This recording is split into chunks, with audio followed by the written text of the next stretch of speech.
Traders point அன்பர்களுக்கு சிறப்பு வணக்கம். நம்ம டிஸ்க்ளைமர் எடுத்துக்கிறோம்.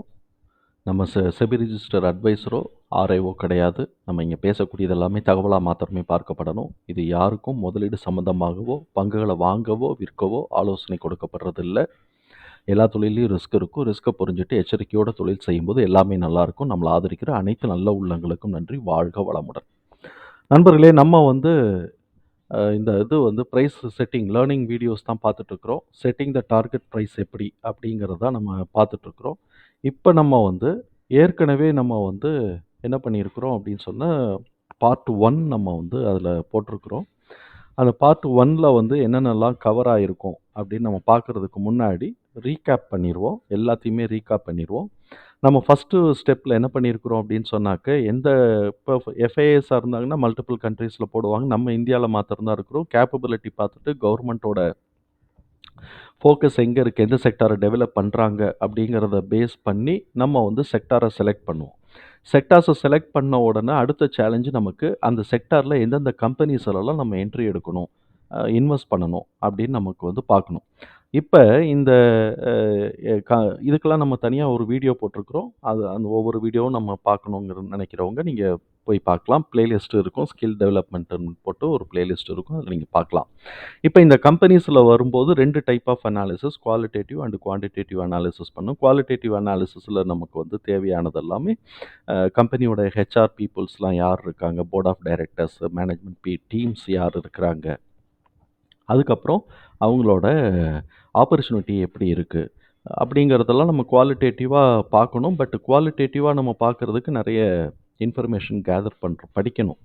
அப்போ தான் நமக்கு அது புரியும். இப்போ கம்பெனியோட குவான்டிடேட்டிவ் சைடில் நம்ம வரோம் அப்படின்னு சொன்னாக்கா, அனலைசிங் த ஃபினான்ஷியல் ஸ்டேட்மெண்ட்டு. அதில் நம்ம வரும்போது அவங்களோட இன்கம் ஸ்டேட்மெண்ட் அனலைஸ் பண்ணுறோம். அதிலேருந்து ஒரு மீனிங்ஃபுல் டேட்டாலேருந்து நமக்கு ஒரு மீனிங்ஃபுல் இன்ஃபர்மேஷனாக வேணும் அப்படின்னு சொன்னால் பெர்ஃபார்மன்ஸ் மெஷர் போடணும். அதுதான் ரேஷியோ அனாலிசிஸ். அப்போ ரேஷியோ அனாலிசிஸில் லிக்விடிட்டி, ப்ராஃபிட்டபிலிட்டி, லிவரேஜ் ரேஷியோலாம் நம்ம போடும்போது இந்த கம்பெனி எந்த அளவுக்கு ப்ராஃபிட்டபிலிட்டி இருக்குது, எந்த அளவுக்கு அந்த கரண்ட் இன்ட்ரெஸ்ட்டையோ இல்லாட்டி கடனையோ அவங்களால கட்டுறதுக்கான கேப்பபிலிட்டி இருக்குது, டெப்ட் எந்த அளவுக்கு இவங்களோட கட்டுக்குள்ளே இருக்குது அப்படிங்கிறது நமக்கு தெரியும். ஸோ இப்போ இதிலெல்லாம் கேப்பபிலிட்டி கூட இருக்கிறதுலையும் கடன் கம்மியாக இருக்கக்கூடிய கம்பெனியும் நம்ம க்ரோத் ஆஸ்பெக்டில் இருக்கக்கூடிய கம்பெனிஸையும் நம்ம செலக்ட் பண்ணிக்க போகிறோம். இதை மாதிரி நிறைய செக்டாரில் எந்தெந்த செக்டார்லலாம் நம்ம ஃபோக்கஸ் பண்ணுறோமோ அதில் செலக்ட் பண்ணுறோம். அப்படி செலக்ட் பண்ணி எல்லாத்தையும் ஆர்கனைஸ் பண்ணிட்டோம் அப்படின்னு சொன்னோம்னாக்கா அந்த கம்பெனிஸை தான் நம்ம குரூப்பிங் கம்பெனிஸ்ன்னு நம்ம சொல்லுவோம். இதுக்கு அடுத்து entry range and exit range நம்ம கண்டுபிடிக்கணும். அப்படி கண்டுபிடிக்கிறதுக்கு நம்ம பார்த்தோம் அப்படின்னு சொன்னாக்க, இதுக்குமே நமக்கு 2 விதமாக நம்ம பார்க்கணும். ஒன்று வேல்யூவேஷன் மெத்தட்லையும் பார்க்கணும், அப்புறம் டெக்னிக்கல் மெத்தட்லையும் பார்க்கணும். இந்த வேல்யூவேஷன் மெத்தடில் பார்க்குறதுக்கு முன்னாடி பார்த்தோம்னா, டார்கெட் ப்ரைஸ்னால் என்ன அப்படின்னு சொன்னால், predicting the next level of price in any trend. அது அப் ட்ரெண்டாக இருக்கலாம், டவுன் ட்ரெண்டாக இருக்கலாம். எந்த ட்ரெண்டில் இருந்தாலும் நம்ம நெக்ஸ்ட் லெவல் ஆஃப் ப்ரைஸ் என்ன அப்படிங்கிறத நம்ம கண்டுபிடிக்கிறது. இதான் டார்கெட். என்னைக்கு ப்ரிடிக்டிங், ப்ரொஜெக்டிங் அப்படின்னு வந்துட்டாலே அது ஸ்பெக்குலேட்டிவ் மார்க்கெட் தான். அதனால ஸ்பெக்குலேட்டிவ் மார்க்கெட், ஸ்பெக்குலேட்டிவ் ப்ராக்டிஸ் தான். அந்த ஸ்பெக்குலேட்டிவ் ப்ராக்டிஸ் அப்படிங்கும்போது அதோடைய நம்பகத்தன்மையை நம்ம என்றைக்குமே சஸ்பெக்ட் பண்ணி தான் ஆகணும். இது கண்டிப்பாக நடக்கும். ஏன்னா இது எந்த சயின்ஸும் கிடையாது. 2 உப்பை போட்டோம், 3வது உப்பு வந்துச்சு அப்படிங்கிற மாதிரிலாம் இங்கே சயின்ஸ் எதுவுமே கிடையாது. அதனால இது எல்லாமே நம்ம யூகத்தில் தான் நம்ம பண்ணுறோம். இது நடக்கும், நடக்காமல் போகுங்கிறதுக்கு நம்ம அந்த அந்த ரிஸ்க் லெவலில் நம்ம புரிஞ்சுக்கிட்டு தான் நம்ம மிச்சதெல்லாம் செய்யணும். ஸோ இப்போ நம்ம ஃபண்டமெண்டல் வேல்யூவேஷனை பொறுத்த வரைக்கும் இபிஎஸ்லேருந்து எப்படி டார்கெட் போகும், புக் வேல்யூலேருந்து எப்படி டார்கெட் போகும், கிரகம் நம்பர்லேருந்து எப்படி டார்கெட் போகும் அப்படிங்கிறத நம்ம பார்த்துருக்குறோம். இதை சுருக்கமாக நம்ம ரீகேப் பண்ணிக்குவோம். அதுக்கப்புறம் டெக்னிக்கல் அப்ரோச் இருக்குது. டெக்னிக்கல் அப்ரோச்சில் நம்ம யூஸ் பண்ணக்கூடிய நம்ம பார்க்க போகிறது என்னன்னாக்க, என்ன ஸ்ட்ராட்டஜிஸ்லாம் பார்க்க போகிறோம்னா, ஃபிபனாசி, பிவோட் பாயிண்ட் ஸ்ட்ராட்டஜி பார்க்க போகிறோம். அதுக்கப்புறம் institutional buying and selling behaviour எப்படி இருக்கும் அப்படிங்கிறத நம்ம பார்க்க போகிறோம். அது ப்ரீவியஸ் சைக்கிள் ட்ரெண்டை பேஸ் பண்ணி தான், அதோட சேஞ்ச் பொசிஷனை வச்சு தான் எல்லாமே நடக்கும். ஸோ அந்த பார்ட்டில் வரும்போது இவங்க எப்படி இந்த வேல்யூவேஷன், ஃபண்டமெண்டல் வேல்யூவேஷனையும் டெக்னிக்கலையும் எப்படி மிக்ஸ் பண்ணுறாங்கன்னு அந்த 3rd பார்ட்டில் நம்ம 4th பார்ட்டில் நம்ம அதை பார்த்துக்கலாம். இப்போ ஃபண்டமெண்டல் வேல்யூவேஷனில் வரும்போது பார்த்தோம்னாக்க, ட்ரூ இன்வெஸ்டர்ஸ் இதை ரொம்ப பக்காவாக யூஸ் பண்ணுவாங்க.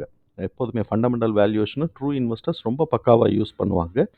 இதை பற்றின டீட்டெயிலாக நம்ம போட்டிருக்கிறது பார்ட் 1ல் நம்ம போட்டிருக்கிறோம். அதில் நீங்கள் பாருங்கள். இங்கே நம்ம ரீகேப் மாத்திரம் தான்.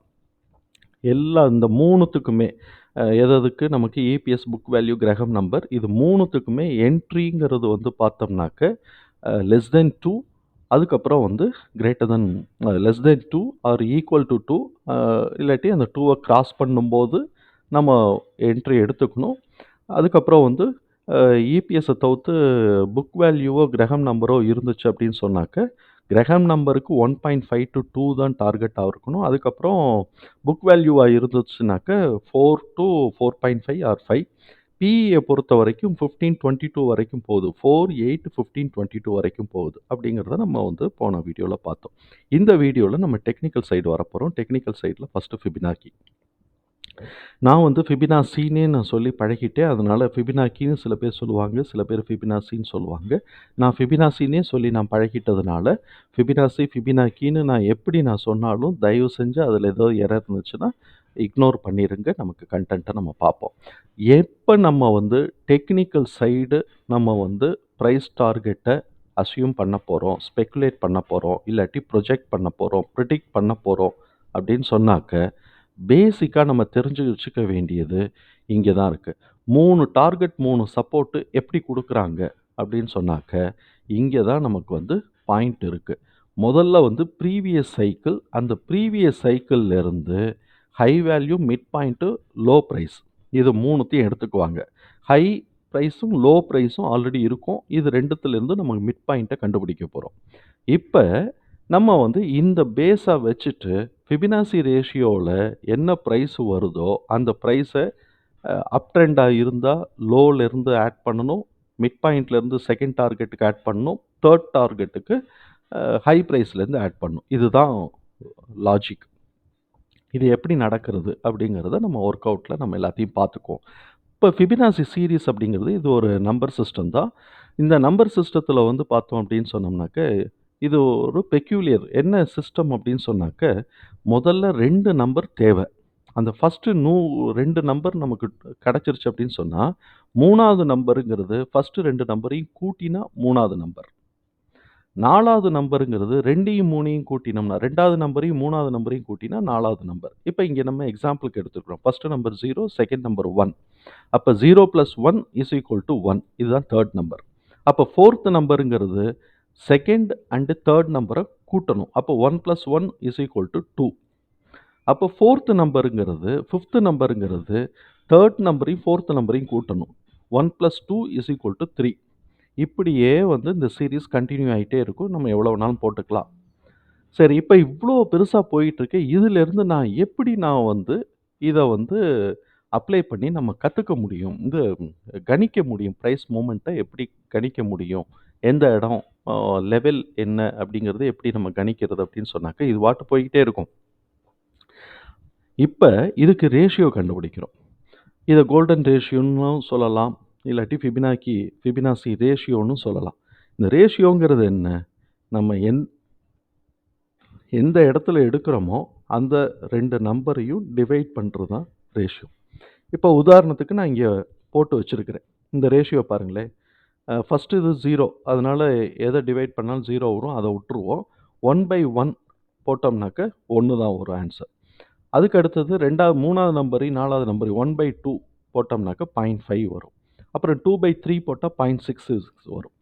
இப்போ இங்கே என்ன ஆகுதுன்னா இதே மாதிரியே எந்த இடத்துல நம்ம ப்ரைஸ் இருக்கோ அந்த இடத்துல நம்ம அதை டிவைட் பண்ணி எடுத்துக்கிட்டோம்னா இதோட ரேஷியோ எடுத்துக்கலாம்.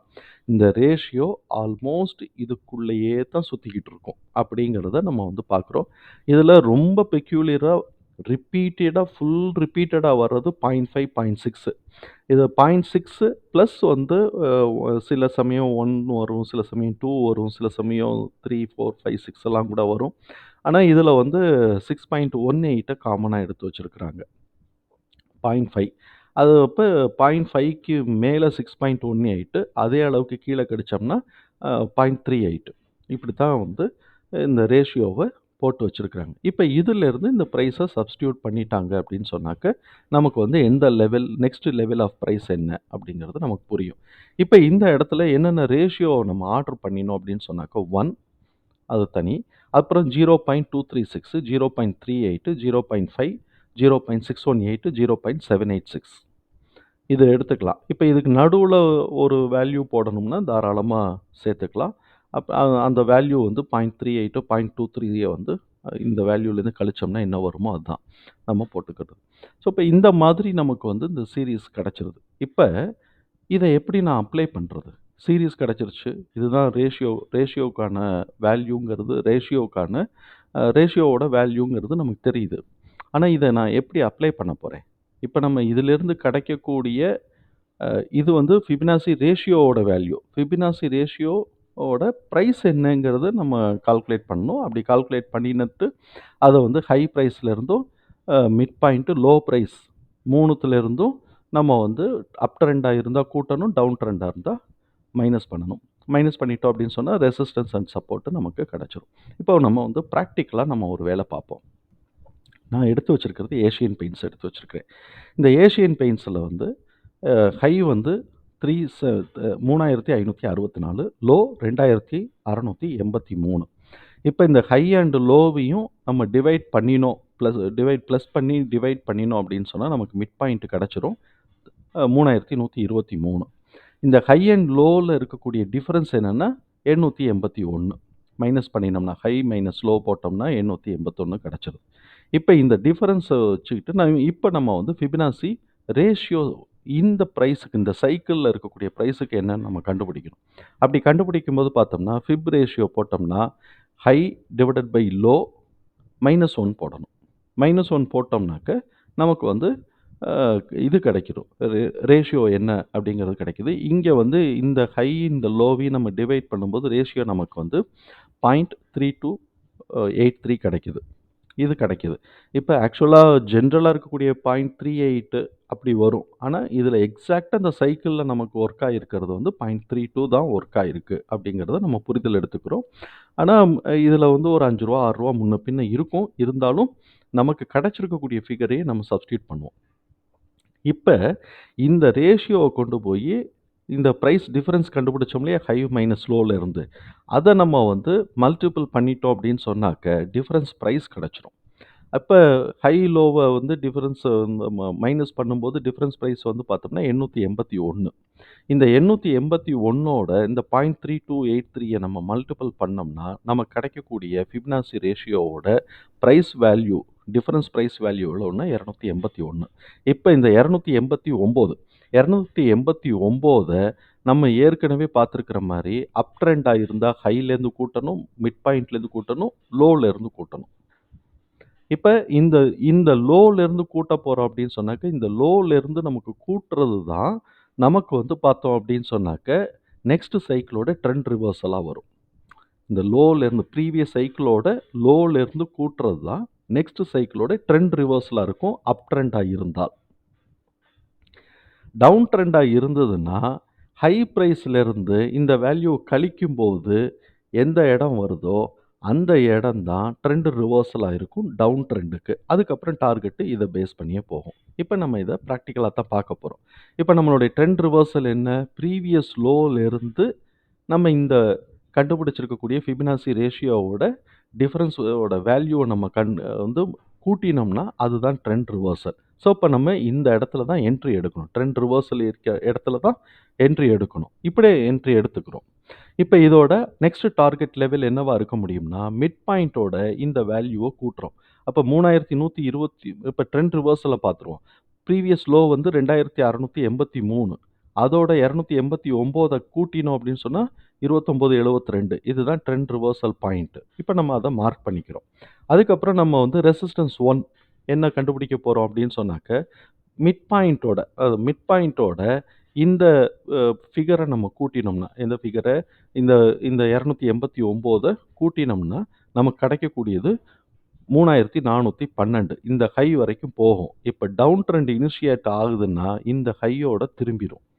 அப் ட்ரெண்ட் இனிஷியேட் ஆகுதுன்னா, இந்த ஹைய உடைச்சு மேல போகும். அதாவது ரெசிஸ்டன்ஸ் 1 உடைச்சு மேல போகும். இப்ப ரெசிஸ்டன்ஸ் 2 சப்போஸ் உடைச்சு அப் ட்ரெண்டா இருக்கு. இத உடைச்சு மேல போகுதுன்னாக்க, இதோட ஹை வந்து என்னவா இருக்குன்னா, ப்ரீவியஸ் ஹையோட நம்ம இந்த 289 கூட்டிக்கிட்டோம்னா 3853 இது அடுத்த ஹை. இதோட நம்ம ரெசிஸ்டன்ஸ் 3 வரைக்கும் போடலாம். அதுக்கப்புறம் அது மேலேயே வளர்ந்துகிட்டு இருக்குன்னா, இது அதுக்கப்புறம் பார்த்தீங்கன்னா, அ இபிஎஸ் வந்து வளர்ந்துகிட்டே இருக்கு. புக் வேல்யூ கூடிக்கிட்டே இருக்குன்னா, இவன் மேல ஏத்திக்கிட்டே போவான். அத அட்ஜஸ்ட் பண்றதுக்காக. நம்ம வந்து இந்த 289, 289 ஒவ்வொரு பார்ட்லயும் கூட்டிக்கிட்டே போயிட்டு இருந்தோம்னா, அந்த இடத்துல தான் ரிவர்சல் பாயிண்ட் வரும்னு சொல்ல முடியும். இப்ப நம்ம வந்து என்ன பண்ணினோம், மிட் பாயிண்டோட இந்த பாயிண்டோட ரிவர்ஸ் ஆகுது அப்படின்னு சொன்னா, டவுன் ட்ரெண்ட் இனிஷியேட் ஆகுதுன்னு அர்த்தமாகுது. அப்ப டவுன் ட்ரெண்ட் இனிஷியேட் ஆகுதுன்னாக்க, இந்த 292 இந்த ட்ரெண்ட் ரிவர்சல உடைக்கிறதுக்கான வாய்ப்புகள் நெறைய இருக்கு அப்படிங்கிறத நம்ம புரிஞ்சுக்க போறோம். இப்ப புரிஞ்சுகிட்டு அதெல்லாம் நம்ம டெக்னிக்கலா பார்ப்போம். அப்ப சப்போர்ட் என்ன வரும் அப்படின்னு சொன்னாக்க, ஹையிலருந்து நம்ம வந்து மைனஸ் பண்றோம். எது இந்த 289. அப்ப 3564லேருந்து 289 மைனஸ் பண்ணும்போது 3274 இது ஒரு பாயிண்ட் இந்த இடத்துல ரிவர்ஸ் ஆகுறது. ட்ரெண்ட் ரிவர்ஸ்ல இந்த இடத்துல ஒரு சப்போர்ட் பாயிண்ட். இதிலேருந்து எடுத்து மேல போகுதா? இல்லாட்டி இத உடைச்சு அடுத்து கீழ போகுது அப்படின்னா, சப்போர்ட் பாயிண்ட் வந்து சப்போர்ட் 2வ வந்து மிட் பாயிண்ட்ல இருந்து மைனஸ் பண்றோம். 3123 அதுலேருந்து மைனஸ் 289 போட்டோம்னா 2834 வரும். இப்ப இந்த சப்போர்ட் பாயிண்டோட ரிவர்ஸ் ஆகுதான்னு பார்க்கணும். இதையும் உடைச்சு போயிருச்சு அப்படின்னு சொன்னாக்க, அ சப்போர்ட் இதுலேருந்து ஒரு ரூ. 50 ரூ. 60ல சீட் கோட் போட்டு மேலே ஏத்தலாம். அது வேற பிரச்சனை. பட் இத உடைக்குதா இல்லையாங்கிறத நம்ம பார்க்குறோம். இந்த இடத்துல ஒரு ரூ. 50யோ, ரூ. 100யோ சுத்திக்கிட்டு இருக்கும் பார்த்துக்கணும். பார்த்துட்டு அ அதையும் உடைச்சு கீழ இறங்குது அப்படின்னு சொன்னோம்னாக்க, ப்ரீவியஸ் லோவையும் சேர்த்து உடைச்சு கீழ இறங்குறதுக்கு வாய்ப்பு இருக்கு அப்படின்னாக்க, ப்ரீவியஸ் லோல இருந்து -229 இந்த இந்த பாயிண்ட் இந்த ஃபிபனாசியோட இந்த ரேஷியோல இருந்து இந்த டிஃபரன்ஸ் பாயிண்ட் வேல்யூ கண்டுபிடிச்ச பிரைஸ் வேல்யூ கண்டுபிடிச்சத மைனஸ் பண்ணிட்டோம்னா சப்போர்ட் 3 இது பியூர் டவுன் ட்ரெண்டா வந்துச்சுன்னா இது வரைக்கும் போய்க்கிட்டே இருக்கும். அதுக்கப்புறம் நம்ம 4, 3, 4, 5, 6 எல்லாம் எவ்வளோ வேணும்னாலும் கால்குலேட் பண்ணிக்கலாம். இப்ப நம்ம வந்து இத நம்ம வந்து கிராஃப்ல நம்ம பார்ப்போம். எப்படி அப்ளை ஆயிருக்குன்னு. நமக்கு தேவையானது என்ன? ஃபர்ஸ்ட்டு வந்து ப்ரீவியஸ் சைக்கிளோட ஹை அண்ட் லோவ நம்ம மார்க் பண்ணணும். இப்ப நான் வந்து என்ன பண்ணியிருக்கிறேன்னா, இந்த ஆரஞ்சு கலர்ல இருக்கிறத வந்து ப்ரீவியஸ் சைக்கிளோட லோ, இது வந்து ஹை. இது நம்ம போட்டோமா, இப்ப அடுத்தது வந்து பார்த்தோம்னா, ட்ரெண்ட் ரிவர்சல்ங்கிறது 29.72 இங்க பார்த்தீங்களா? 29.72 29.72ங்கிற இடம் வந்து இவன் லோ வந்து 40 வரைக்கும் இறங்கிட்டு, எங்கேருந்து ஆரம்பிச்சிருக்கிறான் பாருங்க. 70லேருந்து அந்த மிட் பாயிண்ட் ஆரம்பிச்சு, அப்படியே மேல போகுது. எவ்வளோ தூரம் போயிருக்கிறான்? 415 வரைக்கும் போயிருக்கிறான். நமக்கு வந்திருக்கக்கூடிய ஃபிகர் 412 ஒரு ரூ. 2 ரூ. 3ல வித்தியாசத்துல வந்திருக்கு. இவன் இதோட ரிட்டர்ன் ஆயிட்டான்னா, ட்ரெண்ட் வந்து டவுன் ட்ரெண்ட்ல இருக்கு. அதனால இத உடைச்சுருவான். ஸோ, இப்ப இத உடைச்சுட்டான். கீழ இறங்கிக்கிட்டு இருக்கிறான். கீழ இறங்கிட்டு ஒண்ணு இந்த பாயிண்டோட அ அ 2777 வரைக்கும் இப்ப இறங்கிட்டான். நமக்கு வந்திருக்கிறது என்னது? 2834 அதையும் உடைச்சுட்டான். 2834 இங்க வருதா? அதையும் உடைச்சுட்டான். அந்த இடத்தோட ரிவர்ஸ் ஆக வேண்டியது அதையும் உடைச்சுட்டு, இப்ப கீழ இறங்குறானா? இல்லாட்டி இந்த இடத்தோட இது புல் பேக்ன்னு வச்சுட்டு மேல ஏறப் போறானான்னு தெரியல. இப்ப 2846ல இருக்கு. நம்மளுடைய பாயிண்ட் 2834. இப்ப அவன் வந்து 46ல இருக்கு. இதோட இவன் மேல போறான் அப்படின்னு சொன்னா, அடுத்த நமக்கு சைக்கிளுக்கு உண்டானது அ ம மேல போறதுக்குன்னா 3200 வரைக்கும் போயிட்டு, அப்புறம் 3400 வரைக்கும் போயிட்டு, இந்த ஆர்டர்ல தானே வரும். அப்படியே அப் ட்ரெண்ட் லீட் ஆகுது அப்படின்னு சொன்னா, ப்ரீவியஸ் ஹைய உடைச்சான்னா 3851 போகும். இல்ல இந்த இடத்தோட நான் ரிவர்ஸ் ஆகுறேன் அப்படின்னு சொன்னான்னாக்க, நமக்கு ஏற்கனவே இருக்கக்கூடிய ப்ரீவியஸ் லோ 2683 அதையும் உடைச்சு போனான்னாக்க 2393 அது இனிமே தான் நமக்கு வரணும். இப்ப நம்ம வந்து இந்த இடத்துல என்ன பண்றோம்? இது ப்ரீவியஸ் லோ. 2500 நம்ம எவ்வளோ 2693ன்னு எடுத்திருக்கிறோம். அது இங்க இருக்கு. இந்த லோவ வந்து அவன் உடைச்சுட்டான்னாக்க, இந்த சப்போர்ட் எடுக்கலாம். இந்த சப்போர்ட் எடுக்கலாம் அவன். இவன் இத எடுக்கலாம். இப்ப இதையும் சப்போஸ் உடைக்கிறதுக்கு நான் வாய்ப்பு இருக்குன்னு ஏன்னா இங்கெல்லாம் ரிவர்ஸ் ஆகலாம். இதையும் உடைச்சான் அப்படின்னு சொன்னோம்னாக்க 2393 2393 இத நம்ம வந்து கோஆர்டினேட் பண்ணிக்கிறோம். 2383 83 தானே? 93 93 2393 93ன்ட்டு இதை கோஆர்டினேட் பண்ணிக்கிறோம். இப்போ இந்த இடம் வரைக்கும் இறங்குறதுக்கான வாய்ப்புகள் இருக்குது. பார்த்தீங்கன்னா இந்த இடம் ஒரு பியூர் சப்போர்ட்டாக இருக்கும். இந்த விக்கை விட்டுட்டு பார்த்தோம்னா ஒரு பியூர் சப்போர்ட்டாக இருக்கும். இதை மாதிரி நம்ம வந்து கால்குலேட் பண்ணிக்கலாம். இப்போ இந்த இடம் கம்ப்ளீட் ஆயிருச்சு. இப்போ அடுத்தாப்புல இதுக்குள்ளே எந்த இடத்துக்கு வரைக்கும் வரப்போகுது அப்படிங்கிறத நம்ம வந்து பார்க்கணும். அப்படி பார்த்துட்டோம்னாக்க நம்ம டார்கெட் அப்படியே ஃபிக்ஸ் ஆயிரும். அப்புறம் எந்த இடத்துல ரிவர்ஸ் ஆகுதோ இப்போ இந்த சைக்கிள் முடிஞ்சதோ இந்த சைக்கிளுக்கு இந்த லோக்கும் தான் நம்ம எடுக்கிற மாதிரி இருக்கும். எங்கே ரிவர்ஸ் ஆகுது இந்த லோக்கும் எடுக்கிற மாதிரி இருக்கும். ஸோ இப்போ இப்படியே நம்ம வந்து இது காட்டிக்கலாம். சரி இதுதான் நமக்கு வந்து இந்த ஃபிபினாசின்னு போட்டு இங்கேருந்து இந்த ஃபிபினாசின்னு போட்டு இப்போ இந்த சைக்கிளை வந்து அப்படி போட்டோம் அப்படின்னு சொன்னோம்னாக்க இந்த இடத்துல வருதே இந்த 0.3786ஓட திரும்புதே இது எதுக்கு நான் இப்படி கால்குலேட் பண்ணணும் அப்படிங்கிற ஒரு எண்ணம் நமக்குள்ளே வரலாம். இப்போ நம்ம வந்து இந்த இடத்துல ஏதோ ஒரு ஸ்டாக் எடுத்து ஒவ்வொன்றா போட்டு போட்டு ஞாபகம் வச்சுக்கிறதுக்கு பதிலாக இதை வந்து ஒரு எக்ஸலில் வந்து அரேஞ்ச்மெண்ட் பண்ணிக்கிட்டோம்னு வச்சுக்கோங்களேன். இப்போ நான் வந்து ஒரு ஆர்டராக எக்ஸலில் வந்து நிறைய ஸ்டாக் ஒரு 10 ஸ்டாக் 5 ஸ்டாக் ஆர்கனைஸ் பண்ணி வச்சுட்டோம்னா எங்கே நமக்கு அதிகமான அட்வான்டேஜ் இருக்கோ அந்த ஸ்டாக்கை நம்ம பிக் பண்ணி அதில் நம்ம கோடை போட்டு நம்ம வாட்ச் பண்ணலாம். அந்த மாதிரி நம்ம செய்கிறதுக்கு இது ஈஸியாக இருக்கும். நம்ம முதல்ல டெஸ்க் ஒர்க் பண்ணிவிட்டு அதுக்கப்புறமா கிராஃபுக்குள்ளே போகலாம் அப்படிங்கிறதுக்காக தான். எப்படி போனாலும் சரி பேக்கில் என்ன ஒர்க் ஆகுதுங்கிற ஒரு ஸ்ட்ராங்கான ஒரு நாலேஜ் இருந்துச்சு அப்படின்னு சொல்லும்போது நம்ம அந்த ப்ராக்டிஸ் வந்துருச்சுன்னா அதுக்கப்புறம் எதில் வேணாலும் பண்ணலாம். இன்னும் நிறைய பேர் வந்து ஃபிபினாசி இப்படிலாம் கோடே போடாமையே ஈஸியாக வந்து இந்த பாயிண்ட் வரைக்கும் போகும் அப்படின்லாம் ஈஸியாக அவங்க மனக்கணக்கிலே போட்டு கொண்டு வருவாங்க. அதெல்லாம் அவங்களுடைய ஸ்கில். ஆனால் ஒரு ஸ்கில்லை டெவலப் பண்ணுறதுக்கு முன்னாடி இது பேசிக்கலாக எப்படியே நமக்கு அப்ளை ஆகுதுங்கிறத பார்க்கணும். அப்போ எது ரெசிஸ்டன்ஸ் எது சப்போர்ட் எது ஃபர்ஸ்ட் ரெசிஸ்டன்ஸ் எது செகண்ட் ரெசிஸ்டன்ஸ் எது தேர்ட் ரெசிஸ்டன்ஸ் அப்படின்னு நம்ம சொல்கிறோம் அப்படின்னு சொன்னால் எதை பேஸ் பண்ணி எடுக்கிறோம்? இந்த ஒரு காமனான ஒரு மிட் பாயிண்ட்டோட வேல்யூவை எடுத்துக்கிறோம். இல்லாட்டி டிஃப்ரென்ஸ் இந்த ரேஷியோவோட வேல்யூவை எடுத்துக்கிட்டு high price mid price low ப்ரைஸ்லேருந்து கூட்டினோம் அப்படின்னு சொன்னால் அப் ட்ரெண்டும் கழிச்சோம் அப்படின்னு சொன்னால் டவுன் ட்ரெண்டும் இருக்கும். ஸோ இப்போ கூட்டினோம்னா ரெசிஸ்டன்ஸு மைனஸ் பண்ணினோம்னா கழிச்சோம் அப்படின்னு சொன்னோம்னா சப்போர்ட் பாயிண்ட்டாக இருக்கும். இப்படி நம்ம வந்து கால்குலேட் பண்ணும்போது நல்லாயிருக்கும். இப்போ வேறு சில பாயிண்ட் வந்திருக்கு பார்த்தீங்களா?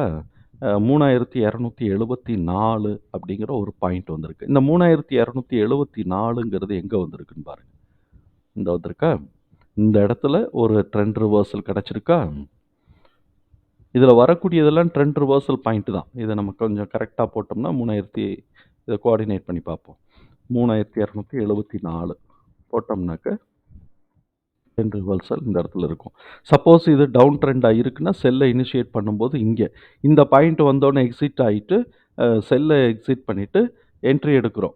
இங்கே நமக்கு கொடுத்துருக்கக்கூடிய 2972 நம்ம வந்து என்ட்ரி எடுத்துக்கிறோம். அது அந்த அந்த பாயிண்டில் டேர்னிங் பாயிண்ட்டு அது கன்ஃபர்மேஷன் எந்த இடத்துல நமக்கு கன்ஃபர்மேஷன் கிடைக்குதோ அந்த இடத்துல என்ட்ரி எடுத்துக்கிட்டு எக்ஸிட் ரேஞ்சு வந்து நமக்கு இங்கே தெரிஞ்சு போயிடுச்சு 3412 அந்த ரேஞ்சில் எக்ஸிட் பாயிண்ட்டு எடுத்துட்டு கீழே வந்து டவுன் ட்ரெண்டாக இருந்துச்சுன்னா இதை அடித்து இறக்கி உடைக்கும்.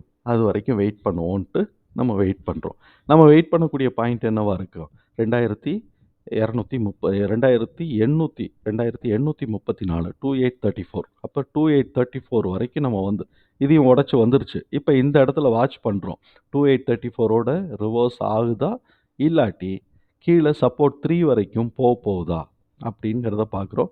எனிவே சப்போஸ் இங்கே இறங்கினா கூட நம்மளுடைய கன்ஃபர்மேஷன் வந்து அந்த 2700 ஆர்டு ஆர் 2800 ஆர்டில் நமக்கு கிடைக்கிறதுக்கு வாய்ப்புகள் இருக்குது. இல்லாட்டி அந்த இடத்துல கீழே இறங்கினா கூட அந்த இடத்துல ட்ரெண்ட் ரிவர்ஸ் ஆகிட்டு அடுத்த டவுனுக்கு போகிறதுக்கான வாய்ப்புகள் இருக்குது. ஸோ இப்போ இப்படி நம்மளால் இந்த டார்கெட்டை நம்மளால் அச்சீவ் பண்ண முடியும். ப்ரீவியஸ் சைக்கிளை வச்சுட்டு இந்த இடத்துல எங்கே நமக்கு சைக்கிள் கிடைக்கிது ஒரு லோ ஒரு ஹை கிடைக்குதோ அந்த இடத்த நம்ம பிடிச்சி மார்க் பண்ணி வச்சுக்கிட்டு அந்த இடம் வரும்போது நம்ம ட்ரேட் பண்ணுறதுக்கான கன்ஃபர்மேஷன் கிடைச்சா தான் ட்ரேட் பண்ணணும். கன்ஃபர்மேஷன் கிடைக்கலன்னா ட்ரேட் பண்ணக்கூடாது. ஏன்னா நமக்கு சீட் கோட் நிறைய இருக்கும். வாங்குற மாதிரி வாங்கிட்டு ஏற்றுற மாதிரி ஏற்றிட்டு பாதியிலே இறங்கக்கூடாதுன்னு என்ன சட்டம் இருக்குது? ஏன்னா இது எல்லாமே நம்ம ஒன்ஸ் வந்து இது எதுவுமே சயின்டிஃபிக் கிடையாது. எல்லாமே ஸ்பெக்குலேஷன் வந்துருச்சுனாலே கண்டிப்பா நடக்கலாம், நடக்காமலும் போகலாம். அப்ப 50-50 சான்ஸோட தான் நம்ம இருக்கணும். மோஸ்ட்லி ஒரு 80% 90% மோஸ்ட்லி இது வந்து சான்சஸ் வந்து அக்கர் ஆகுறதுக்கான வாய்ப்புகள் இருக்கு. ஏன்னா ப்ரீவியஸ் டேட்டா அப்படித்தான் இருக்கு. அதனால நம்ம வந்து ஒரு கன்ஃபர்மேஷன் எடுத்து வச்சுட்டு, நம்ம நம்பிக்கையா உட்காந்துட்டுருப்போம். ட்ரெண்ட் ரிவர்ஸ் ஆயிருச்சுன்னா இது வந்து எக்ஸிட் ஆயிட்டு, ப்ராஃபிட் புக் பண்ணிட்டு எக்ஸிட் ஆயிட்டு வந்துரணும். இப்ப நமக்கு வந்து இந்த 2 சைக்கிள்லேருந்து கிடைச்சது, இந்த 2 சைக்கிளோடது வந்துருச்சு. இனிமே அடுத்த லோ நமக்கு வந்து 3800 இதோட இவன் திரும்புறானா? இல்லாட்டி இது கீழ உடைச்சு 2300க்கு வரப்போறானா? அப்படிங்கிறத நம்ம வந்து பொறுத்திருந்து பார்ப்போம். இது வந்து சப்சிக்வெண்ட் வரக்கூடிய நாட்கள்ல இது நமக்கு புரிய வரும். அநேகமா தகவல் நமக்கு பயனுள்ளதா இருக்கும்னு நினைக்கிறேன். தகவல் பயனுள்ளதா இருந்ததுன்னா சங்கருக்கு ரொம்ப சந்தோஷம் தான். நம்மள ஆதரிக்கிற அனைத்து நல்ல உள்ளங்களுக்கும் நன்றி. வாழ்க வளமுடன். நன்றி நண்பர்களே.